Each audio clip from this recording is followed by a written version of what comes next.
Let's talk about exams, medical board exam. Hello viewers, welcome back to the medical board exam experience with Dr. Kwame. On this channel, as most of you know, I interview doctors who have passed or have experience in the medical board exams of any country to share their experience with us so that anybody who is also preparing for these exams can learn from their experience as they prepare for these.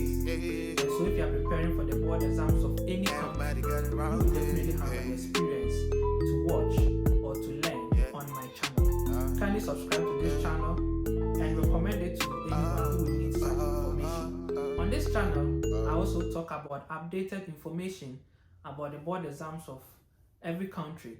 And so sometimes it will not be an interview, but can be an information sharing about medical board exam preparation journey. Now, ever since I came to US and started a job as a clinical care coordinator, I've had a number of doctors who have contacted me asking me more about this job. For instance, there's this doctor, he contacted me and said, "Hi doctor, I am this and that, a fellow IMG. I am also in my USCLE journey, currently studying for step 1. First of all, I apologize for contacting you directly. I saw your account through Dr. Seba's stories. I was interviewed by SN and I am scheduled to work as a clinical care coordinator in late December. If it is not too much to ask, I wanted to know about your experience with them during last month." Hey doc, another one. Hey doc, this here. I also have applied as clinical care coordinator. Just wanted to know your experience and how long you are working there. Another doctor also contacted, "Hi there, I have applied for same spot as clinical care coordinator and will be joining in January. How is your experience? Which area are you located at?" So I've had a number of doctors asking me about my experience as clinical care coordinator. And so this video is going to be about why I chose to be a clinical care coordinator, the application process and all their requirements, the pros and cons, and the responsibilities of being a clinical care coordinator. First of all, why I chose to be a clinical care coordinator is obviously to have the US clinical experience. Now, for anyone who is in the USMLE journey, at the end of the tunnel, during the application process, you are going to need recommendation letters or to prove that you've had US clinical experience. And so most international medical graduates like myself, we mostly pay for such experiences. We pay agencies to get us hospitals to work with a doctor for about a month. Then the doctor will give us a letter. But for this job as clinical care coordinator, you are having this experience and also you are being paid. Okay, so that is one major reason why I chose to be a clinical care coordinator, to get paid and also to get the recommendation letter at the end. Now, what is the requirement to become a clinical care coordinator? First of all, you need to have a medical background. Secondly, you need to be legal to work in the US. So these are the two main requirements to become a clinical care coordinator, at least in the company that I work with. Now, there's another job or position called care management or care manager. You don't need to have clinical background or medical background, but their responsibility is quite same as clinical care coordinator, but differ when it gets to the clinical level. My role as a clinical care coordinator, you will be assigned to a number of patients. You have about 50 patients, 60 patients, 70 patients, and these patients are going to be your responsibility. Now, these patients are assigned to you because they have certain conditions. They have certain chronic conditions, and so they have different doctors who are taking care of them. Now, as a clinical care coordinator of these patients, you have access to the patients' health records, the doctors who are taking care of these patients, the appointments, like everything about this patient health-wise, you have access to it. And so what you need to do is to make sure that this patient, for instance, if a patient is diabetic and the doctor have asked this patient to be checking his or her glucose level every day at home, as a clinical care coordinator, you should be keeping in touch with this patient very often to make sure that he has been checking his glucose as recommended by the doctor. And also, you need to educate the patient that if you check and you see these values, you call me back or you call 911 or treat this value as an urgent case. If the patient is hypertensive patient, the same thing. And also, you need to also follow up with the patients to know that they are taking their medications, and if they are not taking it, you ask them why they are not taking their medications. If the problem is they don't have food to eat, not to talk of taking medications, as a clinical care coordinator, you have access to almost all the social benefits in the city that you are working. For instance, I am working in the city of New York, and so I have access to all the transportation benefits, housing benefits, rent, food. So if my patient says he or she needs accommodation or has rent problem or need food, I know where or who to contact to provide such benefit for this patient. And so basically, as a care coordinator, everything about the patient is your responsibility, except that you are not supposed to prescribe medicine for this patient, but then you make sure that the medicine the doctor has prescribed, the patient is taking it accordingly. And also, if the patient is having any side effects, it's your responsibility to inform the doctor. And if the patient needs appointments, you as a clinical care coordinator have the responsibility to schedule appointment for this patient.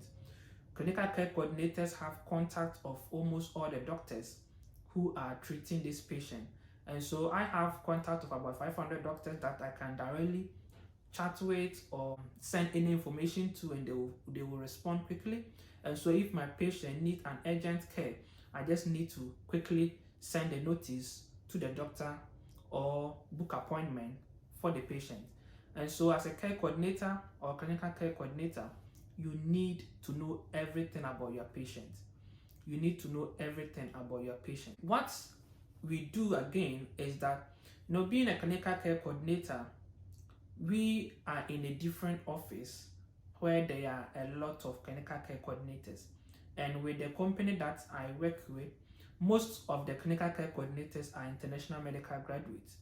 And so we are all in one office, keeping in touch on call with our patients to ask them how they are doing, if they need any assistance, and if they need any medication refill, they need appointments.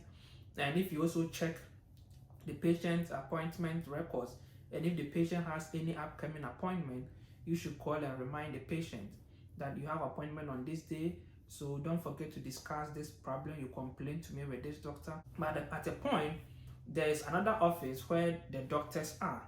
You can be moved from the clinical care coordinator's office to become a clinical assistant with the doctors. And so when you get to that stage, you are not, the number of patients you have under your care will be reduced. For instance, if you have 50 patients that you need to take care of, it will be reduced to about 30 or 25, because now you spend most of your time with the doctor directly in his or her office. So basically, that is the general overview about being a clinical care coordinator, though there are technicalities in it that I will not be able to talk about all here. And also, as a clinical care coordinator, you need to have what we call care plan. For instance, if your patient has high cholesterol, as a care coordinator, you should have a plan to how the patient reduce his or her cholesterol level. Aside taking the medication, you can look at the patient eating less fatty food. You can look at the patient exercising, how many times the patient should exercise in a week, how many minutes per each exercise. You need to have a plan, okay? And when you draw this plan, you need to meet this patient, discuss the plan with the patient, and the patient sign that he or she has accepted this plan. And so the two of you are all going to make sure this plan is followed and achieved successfully. Aside that too, as a clinical care coordinator, there is something called gap in care. For For instance, if this patient is diabetic patient again, and you know, as a clinical care coordinator with your medical background, you know he should be on maybe diabetes medication or something, but the doctor has not given. You should be able to identify that gap and then inform the doctor that you think this patient's diagnosis has to be rechecked. Okay, so it is your responsibility to be able to identify all that. And anytime you contact or have any discussion with the patient, if you had it on the phone, the call is being recorded. And after that, you need to also document whatever conversation you had with the patient on the phone. And so there's a little bit of medical scribe work also in it. Just that in this case, you are scribing yourself. It's not like you are writing or typing what the doctor is saying with the patient, but now what you are saying with the patient. After, you need to document it so that you can follow the patient's treatment and the coordination that you have with the patient. You can know what you discussed with the patient the day before yesterday and today, and this will help you to know what you should discuss with the patient tomorrow. So it's very important that you document it, and there's a way of doing it, and when you start work, you'll be taught how to do that. Now, people also want to know how or what is the requirements to apply as a care coordinator. First of all, there are two main things you need. You should be legal to work in the US, and also you should have a medical background. Just as I said, if you don't have medical background, if you call a patient, the patient is complaining of fault, you may not know that maybe you should recommend this patient to a foot doctor or a podiatrist, or if the patient has diabetes and the patient is complaining of foot, you should know that maybe it's because of the diabetes, that's why the patient is having this foot problem, whether you should book appointment for the patient to see a diabetic doctor, or you should have some background knowledge that will help you make clinical decision for this patient. Okay, and also how to handle the patients. Some of the patients have bipolar, you should know how to handle them. And if you don't have medical background, doing this will be very, very challenging. And so basically, those are the two main things you need to have to get hired as a clinical care coordinator. And another thing too is people ask about accommodation. Yes, obviously not everybody is staying in New York. And so if you want to work in New York as a clinical care coordinator, then you should know the area where the company is. If the company is in Manhattan, Bronx, Brooklyn, wherever the company is, so that you can find accommodation in that area or a place close to where you'll be working from. And also you should know the amount you are being paid at the end of the day or at the end of the week or the month, so that you know the apartment you should get.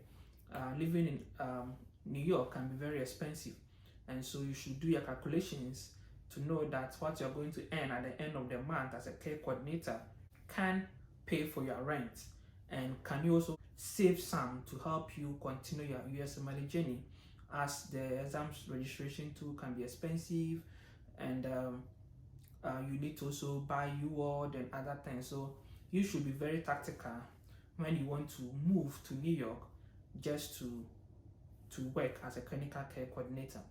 And so if you are applying and during the interview stage they ask you if you can work or come to office every day and you can't, be honest with them. Tell them, I can't stay in New York and I wish to work remotely. You may not be given the chance to work as a clinical care coordinator from home, because just as I said, if for instance you have a care plan, you need to meet the patient face to face so the patient can sign, and so you can't do that when you are home. But then there may be other positions that you can work from home. So you just have to be honest with the interviewer during your application process that you need to work from home, and that if there is any other position, clinically related position, that you can do from home. So I'll talk about the pros and cons. Basically what I've said is mostly is the pros, because first of all, you get you are getting the clinical experience, having interaction with the patient, building your communication skills, having the chance of getting recommendation letters at the end of the day. So there are a lot of pros, but the cons is that working as a clinical care coordinator and preparing for exams can be very tedious because it's a full-time job, and if you close at 5, it's 9 to 5. You close at 5, you may be tired, and you have to be time conscious to be able to add studies to this job.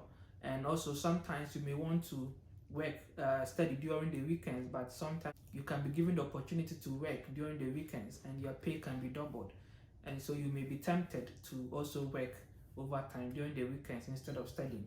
So I think basically that is the only cons is that you need to be time conscious and have a good time management skills to be able to combine this work and your exams preparation.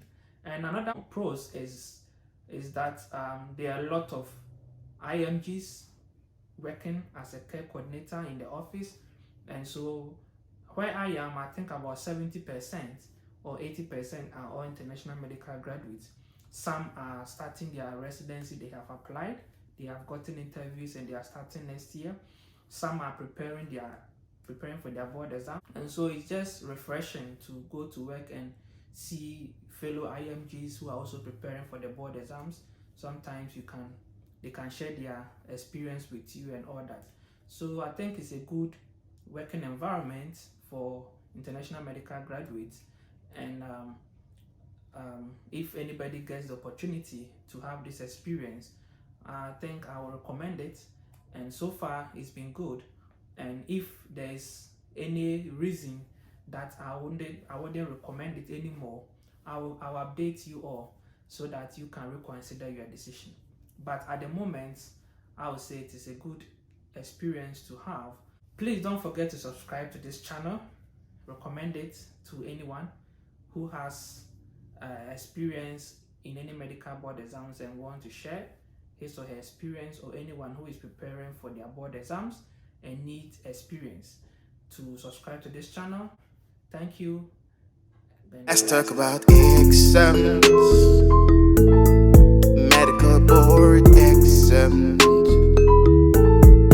with Dr. Kwafu. Hey, hey.